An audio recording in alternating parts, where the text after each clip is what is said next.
Karya Rafi'i bin Sanaji Astapada Tengatani Cirebon, Azumardi Azra bin Wasudi Debong Kidul Tegal Selatan Tegal, Arfa Maulana bin Muhammad Muksin Kaligelang Taman Pemalang, dan Hamdan Mustafa bin Muhammad Sofyan Kejambon Tegal Timur Tegal.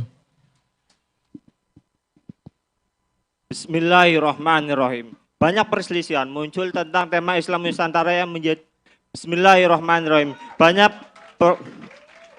Bismillahirrahmanirrahim. Banyak perselisihan muncul tentang Islam Nusantara yang menjadi tema besar Muktamar ke-33 Nahdlatul Ulama di Jombang. Sebagian orang menilai bahwa gagasan Islam Nusantara itu berpotensi besar memecah belah kesatuan umat muslim. Sehingga akan muncul istilah Islam Nusantara, Islam Amerika, Islam Australia, dan sebagainya. Islam Nusantara datang bukan untuk memecah belah kesatuan umat muslim atau mengubah doktrin Islam.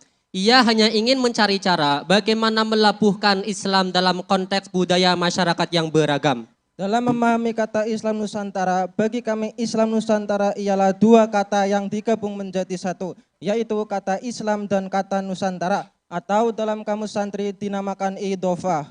Definisi idhofah itu sendiri ialah nisbatun taqyidiyatun bainatnaini tujibu lithanihima al-jarra abada. Nisbat taktiyah atau nisbat yang bersifat mengikat di antara dua lafaz yang mewajibkan lafaz yang kedua untuk dijarkan selamanya. Adapun lafaz yang pertama disebut mudhof dan lafaz yang kedua disebut mudhof ilaih.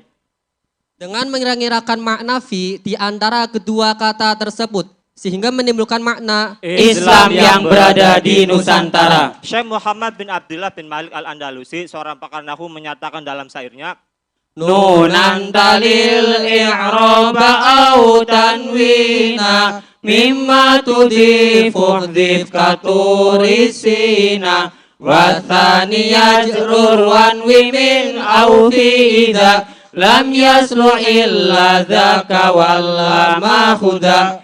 Ketika hendak mengidhofakan isim pada isim yang lain, maka sesuatu yang ada pada mudhof itu dibuang, yakni nun yang mengiringi i'rab atau tanwin seperti lafaz turisina. Dan jarkanlah lafaz yang kedua yaitu mudhof ilaih dengan mengira-ngirakan makna min atau fi. Dan ketika tidak cocok maka kirakanlah makna lam. mahalu syai lafal turisina. Lafal turisina disebut susunan idhofah. Adapun lafal yang pertama itu turin dinamakan mudhof atau lafal yang disandarkan. Sedangkan lafal yang kedua yaitu sinun disebut mudhof ilaih atau lafal yang disandari. Adapun hukum lafaz yang pertama, jika dimudhofkan pada lafaz yang kedua maka wajib untuk membuang tanwin, dan lafaz yang kedua dijerkan selamanya. Dalam contoh ini alamat jernya menggunakan fathah karena berupa isim ghairu munsharif yang alatnya alamiah dan ajamiah. Dengan mengira-ngirakan makna fi yang terletak di antara lafaz turin dan sina, dikarenakan lafaz yang kedua itu berupa dzaraf, maka takdirnya ialah turin fi sina. Wajib dibuangnya nun atau tanwin karena keduanya itu menunjukkan sempurnanya kalimah, juga memisahkan kalimat dengan kalimat setelahnya. Sedangkan idhofah menunjukkan mana itisol atau menyambung, maka sesuatu yang menyempurnakan kalimat ketika ingin menyambung dengan kalimat setelahnya itu dibuang. Contoh idhofah yang membuang nun bisa ditemukan dalam surat Al-Lahab yang berbunyi A'udzu billahi minasyaitonir rajim. Bismillahirrahmanirrahim. Tabbat yada abi lahabin wa tabb ma aghna anhu maluhu wa ma kasab. mahalul syahid lafaz yada abi lahab yang asalnya yadani li abi lahab. Lafaz yadani merupakan mudhof yang diakhiri oleh nun. Maka ketika ingin dimudhofkan pada lafaz selanjutnya yaitu abi lahab, nunnya wajib dibuang.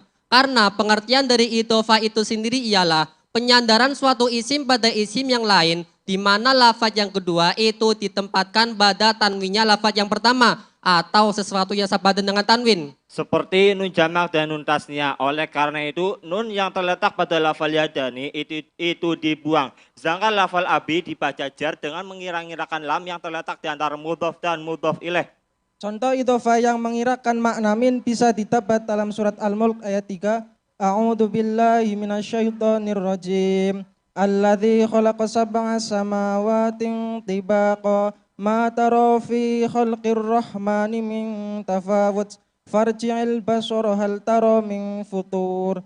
Malu syahid lafaz sab'a samawatin. Lafadz sab'a samawatin merupakan susunan idhofah yang mengirakan makna min. Karena mudhofnya yaitu lafadz sab'an merupakan jenis dari mudhof ilaihnya yaitu lafadz samawatin. Maka takdirnya ialah sab'an min samawatin. Dan susunan idhofah yang mengirakan makna lam bisa kita dapati dalam salah satu syair Arab yang bunyi waladatka ummuka yabna adama bakiya wan nasu haulaka yadhakuna surura waj'al li nafsika an takuna idza bakau fi yaumi mautika dhahikam masrura. Ibumu melahirkan kamu, wahai anak Adam. Ketika itu kau menangis dan semua orang di sekelilingmu tertawa bahagia. Oleh karena itu buatlah dirimu mereka menangis di hari kematianmu. Engkau sendiri yang tertawa bahagia.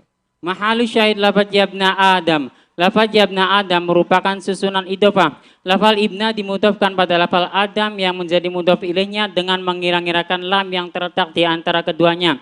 Karena mudhof ilaihnya menyimpan makna lil milki yang artinya anak keturunannya Nabi Adam. Dan lafal Adam dijerkan selamanya dengan menggunakan fathah karena berupa isim ghair munsharif yang elatnya alamiah, maka takdirnya yabna li Adam. Pelajaran yang bisa kita petik dari syair ini ialah bagaimana kita menjadi pribadi yang bermanfaat bagi orang lain.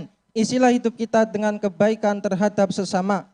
Sehingga di hari kematian banyak orang yang merasa kehilangan. Itulah esensi hidup yang arahnya berbuat baik kepada sesama manusia. Karena setiap manusia yang dilahirkan pasti memiliki manfaat untuk manusia lainnya.